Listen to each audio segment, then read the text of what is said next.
All right, let's talk about racism, prejudice, the topic of this week.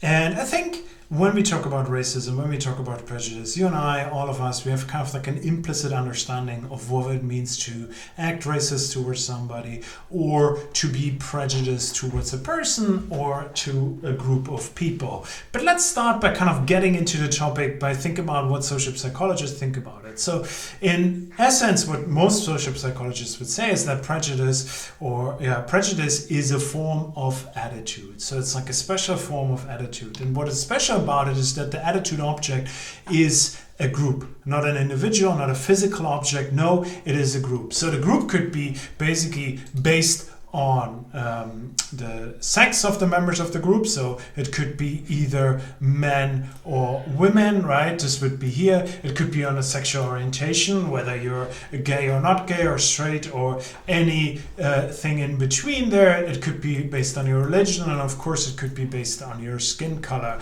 There are many other ways to parcel out groups. It could be rich versus poor. It could be based on ideology, right? We talked about attitudes, we talked about affective polarization and how for instance, in the US, but also in the UK, there's a strong dislike for members of the opposite political ideology, right? Same thing. You have certain prejudice towards like an overall negative evaluation of another member, of another person because of their group membership.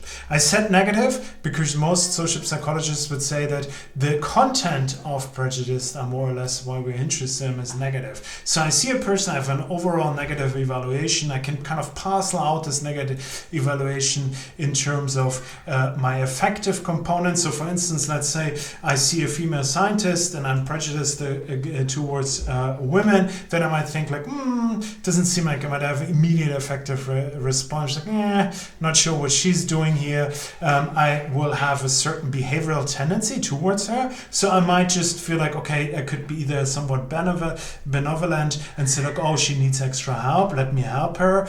Or I could kind of not recommend her for a prize or an award or a position because I think she is not as good as a man, just simply because she's a woman part of that group. And I might have some belittling beliefs about her, some conceptions where I think that kind of justify my behavior and my affective responses. So this is the ABC of prejudice, right? This is very similar to attitudes, and a lot of the research that we have and that we already know about attitudes can be applied to prejudice. But there are some things that are really special about prejudice, and we'll talk about this in a second. Here's one way to measure kind of prejudice, and this is data, really interesting data, basically started in the late 30s in the US and then asked the same question till more or less today. I think there's data from today as well. And what you can see here are these are kind of like three relatively harsh questions, right? Do you think white students and black students should go to the same school or to a separate? So this is, I think this is the green line. You can see that only 30% in the 1930s in the US thought that people should go to the same school, white and black people, but now it's basically almost everyone.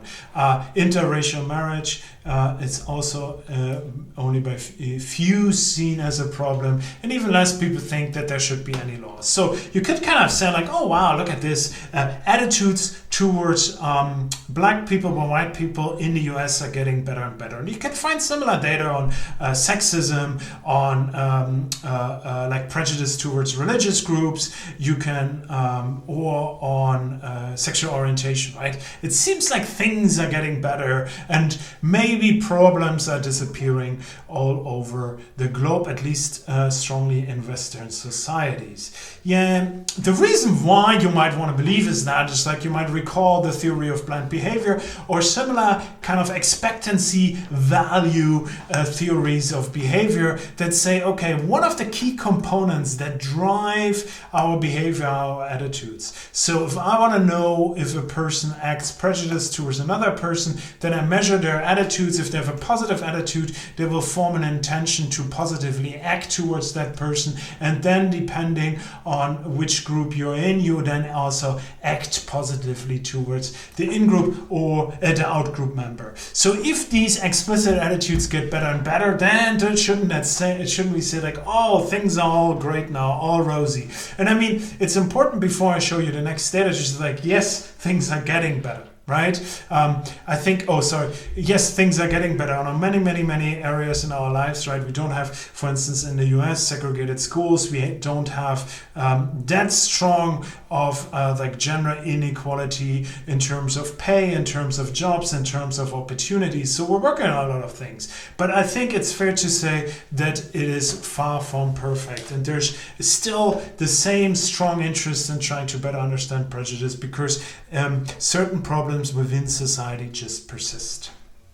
Here's a study, maybe you remember that, by Lapierre, a sociologist, that he did in the 30s. And what I want you to why I'm retelling you that story is basically to show you there's kind of like a disconnect often between what we say and what we do. So in this study, you might remember what happens is that he takes this Chinese couple on a tour through the US and they visit these different restaurants and see if they serve the Chinese couple.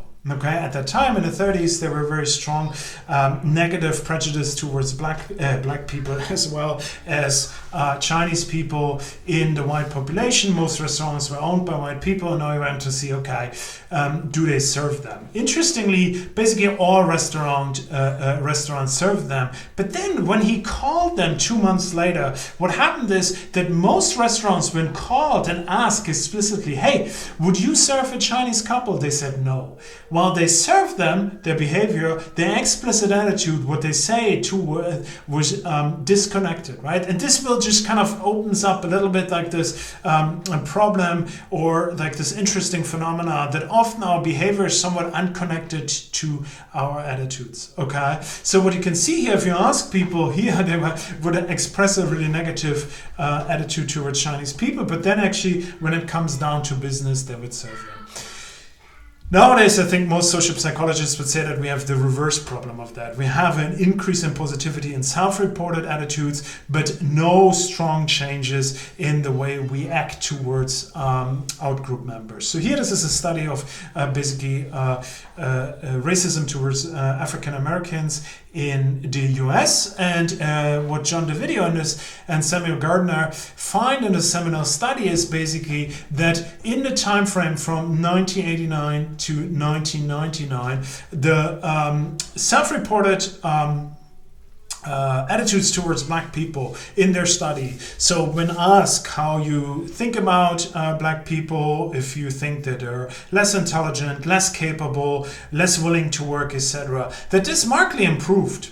But then they give them also kind of like a behavioral test. They would say like, oh, here are two candidates, a black and a white candidate. And an interesting condition in these studies is the black and a white candidate are very similar in terms of skills. They're very similar in terms of qualifications. So it's not obvious whom you should pick. And in these ambiguous situations, in 1989 and 1999, you can see that white people prefer white people. So they have a way of justifying each of their decisions, saying, oh, this was not about race, but I think for this job it would be more important if they have this skill or that skill. And this skill or that skill would always be with the white person. Obviously not always be, but there would be a strong tendency to select a white person over the black person. So here you can see that if you're a black person trying to get a job, that while overtly people say, oh yes, I have no problem with black people. Yes, love it. Would love to have more black employees. But yet when it comes to hiring decisions, people do not act that way.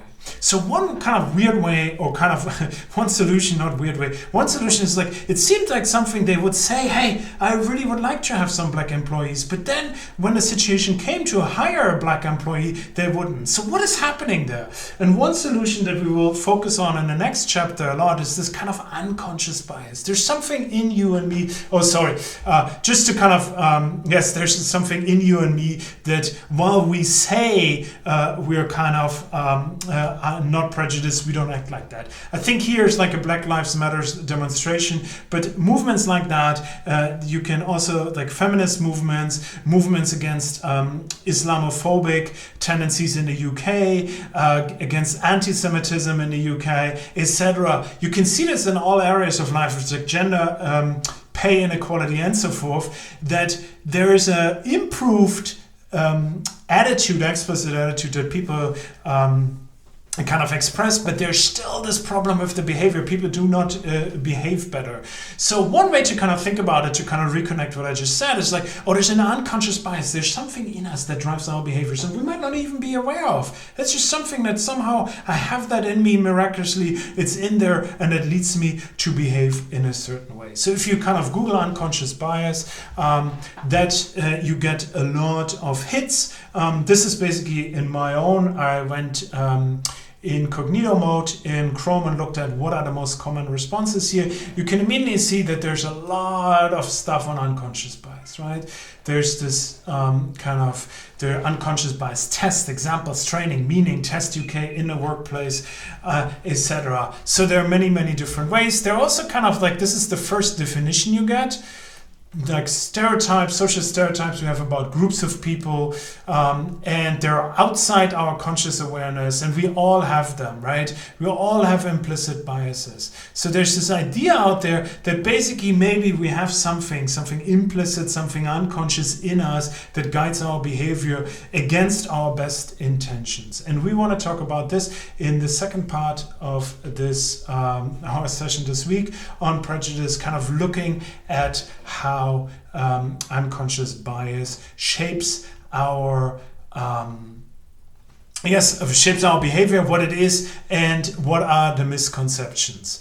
I think one part where I just want to close on that, why this matters, right? Basically, I did this when I started my job here at City University. Basically, everyone has some kind of nowadays anti-bias training. So there's this idea basically in our society that we all have this unconscious bias, that we all have this implicit bias, and it guides our behavior, and that we need to address that. And I want to kind of like in the second part explain you in chapter 2 or in the first chapter explain you how we measure that. What is this unconscious or implicit bias? How can we measure that? And then in the part thereafter I want to talk about common conceptions we have and misconceptions about the implicit bias.